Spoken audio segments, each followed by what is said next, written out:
The latter was far more likely. Well, if you all will just end this right now, I would be very happy. Quite-chan. Sigh, Quite-chan is the lead this time, so I'll just listen to you. After being scolded by the gentleman, the woman forced herself to shrug and nod along. Azuth-sama is absolutely correct. You took time out of your busy schedule to meet with us, yet we were the last to arrive. I do apologize to your esteemed person. Azuth sneered a little, yet that gentleman's smile never faltered. Now then, do forgive me for my frankness. Let us get down to business. Azuth Einder-sama and the members of Blue Rose present. Lakyus squinted her eyes. Her uncle had abandoned his title as a noble, but because he still retained the title of honorary knight, proper etiquette dictated that he must be referred to by his full name. However, Azuth was the type to dislike being called by his full name. Those who were meeting him for the first time and wanted to follow protocol would have fallen into this trap. This gentleman, however, managed to avoid this. This meant that this man had done his thorough research. No, it was probably more accurate to say that the people behind this man had done their research. Lakyus Alvane Dale Einder-sama, Evilai-sama, T-sama, Tina-sama, Gagarin-sama. We are here to persuade you to join our side. Though fighting to your last breath here is an honorable option, we do implore everyone here to consider the future instead. Ugh. Such an impolite fellow. So, which country sent you? It doesn't matter which country we're from. It's all yourselves.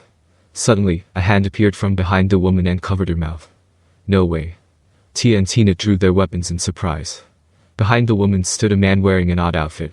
His entire body, including his face and hands, were covered. Metal plates lined his clothing for better defense. Not good, it's an assassin way beyond our league. Not good, he's much stronger than us. These two were the strongest, most vicious assassins that Lakyus knew of, but this man was stronger than them both. Please do not worry and please sheath your weapons. If our goal was your demise, we would not have introduced ourselves in such a trifling method. The gentleman was correct. To have entered this room in a way where none of these adamantite-ranked adventurers could notice must have included the use of an ability that was capable of completely masking oneself. To have revealed himself in such an idiotic manner meant that he was not there to assassinate them. Or perhaps this was part of their tactic too. They were reminding them that if they did not join their side, outstanding assassins could get them at any time. Also, as for my companion's slightly inappropriate matter of speech, I do deeply apologize. Oi, what good does hiding that fact do for you? You guys are from the theocracy, right? Are they really from the theocracy? I can't believe that people like this exist there. A shocked Evilai said. Lakyus was equally surprised. They had fought against a unit that was burning down demi-human villages in the past, and they were strong. Especially the captain of that unit, who was stronger than Lakyus was at that time. Yet, no one from that unit was as strong as the people in front of them. You didn't know. I thought that you'd at least have heard rumors about them. They're the pride of the theocracy, their unit of heroes, the Black Scripture. It's likely that all of them have reached the realm of heroes. Azuth was looking towards the barbarian. That man put on the smile a beast would have right before it feasted on its prey. Ha ha ha ha. Looks like you know quite a bit about us. But, don't you have one too? Someone like me, or even stronger than me. He pointed towards Evilai of Blue Rose. You're a hard one to deal with. Yet his attitude was not of one admitting defeat, rather, his expression told them that he treated Evilai as an equal. There are people stronger than me. Excluding fiends, of all of the humans and demi-humans, only Momon-sama is stronger. Only Momon. The barbarian muttered to himself while a faint smile bloomed on his face, and said no more. I say. People of the Theocracy's secret unit. Why would you fight alongside us against the Sorcerer King? Perhaps that woman also. No, that was. Evilai continued to mumble to herself, but Azuth ignored her and asked the gentleman, who responded with his unwavering smile. To have received an invitation from your esteemed person is an utmost honor to us all. However, we are here on an express mission to convince your esteemed persons to join us. That is why we can only choose to ceremoniously reject your suggestion. After all, soldiers who participate in battles out of their own selfish desires would only bring harm to their organization. Trying to use your orders as a scapegoat, I see. Still, I'm interested to hear your personal opinion. What a bore. Aren't things much simpler if we just followed our superior's order? The annoyed woman said. The gentleman's smile faded away as it was replaced by a troubled expression. I bet you're the type to find even your own thought process to be annoying. That's about right. As long as I carry out my orders, the responsibility for them will always fall on my superiors. It's too annoying to have to shoulder responsibilities myself, so I don't bother with it. I'm pretty good at shifting responsibilities onto others. I've even received praise for it. They weren't praising you. The barbarian whispered to himself. Now then, Einder-sama, my apologies. Azuth-sama, we understand what you meant. So, what about the members of Blue Rose? Before that, could we ask a question? How can we escape from here? I will tell you how after you join us. By the way, we have already extended this offer to numerous other adventurer groups, and they have all accepted. Those groups have been relocated to safer locations to sit this one out. Or, did you use violence or threats to force them to go with you? As Gagarin had said, if someone as strong as them were to threaten other people, it would be hard for them to refuse. We really do, from the depths of our heart, want to become comrades with you all. This is a cooperation for our future, for humanity's future. The gentleman did not appear to be lying at all. His personality was probably the reason why he was chosen to be the negotiator. I refuse. Lakyus did not even have time to ask for everybody else's opinions before Gagarin replied. No need for we will go with the leader's decision. The companions started nodding their heads in agreement upon hearing what Gagarin had said. Is that true? Looks like nothing I could say will sway your opinion. Looks like I'm out of options. The gentlemen took their rejection unusually well. Lakyus lowered her posture in case he resorted to force. After seeing what Lakyus had done, the gentleman gave a wry smile. Please, there's no need to worry, Lakyus-sama. We do not plan to use force. We hope that everyone here could avenge those who have fallen to the Sorcerer King. We have left a fee for your troubles at the reception. Please do accept it before you return. Now then, we'll be on our way. After the gentleman gave his orders, the people of the theocracy began walking towards the exit. Things appeared to have concluded peacefully. Just as Lakyus breathed a sigh of relief, Azuth called out to the gentleman. Oi, speaking of which, the Mr. named Rufus or Rufas, is he still okay? I'm terribly sorry.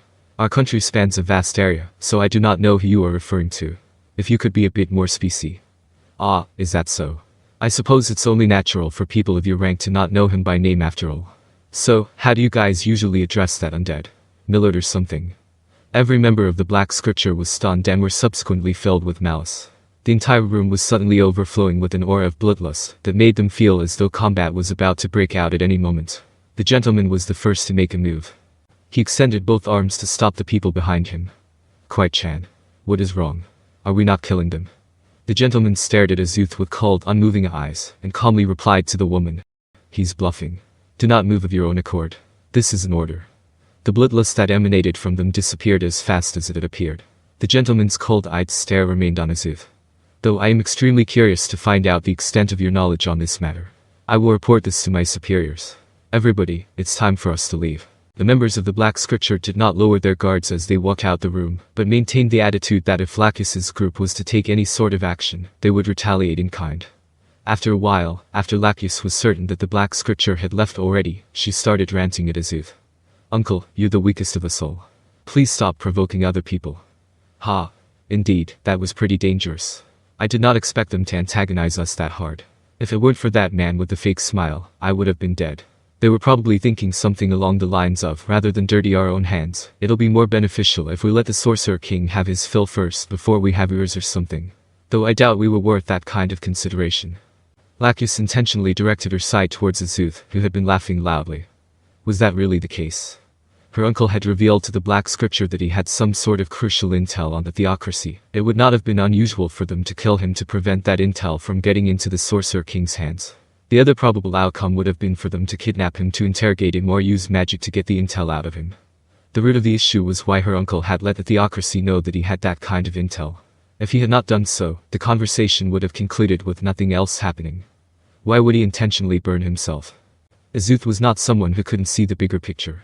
Given that was the case, there had to be something in the background that Lakyus did not know of. She would not get an answer from thinking about it alone. Lakyus stopped that useless train of thought. For the god's sake. So, what does Uncle plan to do next?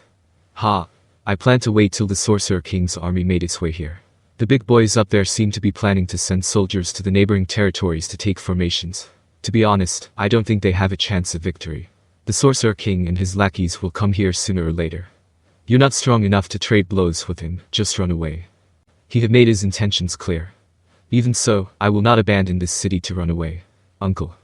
If something were to defeat the Sorcerer King, it would not be the strike of a warrior, but rather, the stab of an assassin. Precisely because of that, Lakyus had to clench her teeth and simply watch, as waves of men were sent out to defend against the Sorcerer King's attack. If you wish to invite me to fight alongside you, I refuse. I have my own plans. Really? Yup. I will do what I do best, and you should do what you do best. However, for the sake of my cute niece, I will reiterate again. It's best for you all to run away. You are all nothing in the face of the Sorcerer King's power. And what does that mean? Are you saying that you could achieve more than us? Faced with Evil Eye's question, Azuth laughed as if he did not have an answer to that. Indeed, even I could not win against the Sorcerer King. I am but human. But, even if the Sorcerer King surrounds the entire capital, I alone could still escape. Azuth stood up. Now then, I'll be going to the other room to work these hips. What will you guys be doing? Lakyus realized what her uncle had meant and furrowed her brows. We'll go back. After all, there are still things we need to prepare for. Lakyus bid farewell to her uncle, and descended the stairs carefully with the rest of her group. They took their pay on the first floor and left the inn. It did not appear as though the Black Scripture was waiting in ambush there.